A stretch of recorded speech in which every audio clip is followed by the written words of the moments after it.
In this video, we're going to show you how the PTC 280 4K PTZ camera performs in low light and what settings are best to take advantage of the light that you have available. Even if you only have one light bulb, the PTC 280 can still capture great images.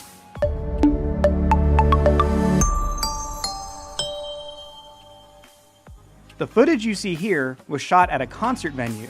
The PTC 280 has its shutter speed set to 1/60, the iris at f2.2, and the gain at 9. The maximum gain for the camera is 22, and the maximum aperture is f1.8. The reason why we shot at f2.2 was so that more of the stage was in focus. Especially when you zoom in at long ranges, if your aperture is open all the way to f1.8, you could have less of your stage in focus in the background compared to the foreground, or vice versa. Next, let's do some tests in a controlled scenario to show its low light performance. The first tests we're going to do are going to be in full auto. First up, we have a softbox that has 5 100-watt LED bulbs.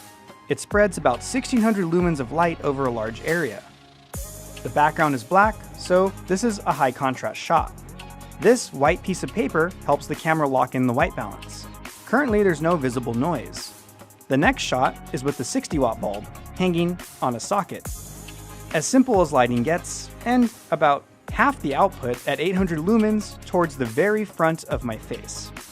Next, let's switch the PTC 280 from full auto to manual mode.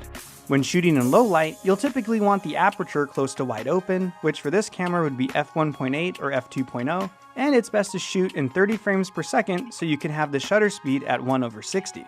The lower your shutter speed, the more light that comes into the camera. From there, you can increase the gain until your image is properly exposed. There is very little noise up until the gain reaches 10, then we gradually see more noise come into the image. Even at close to the highest gain setting, this is still a usable image, and we haven't activated the DRC yet, which will enhance your low light images further.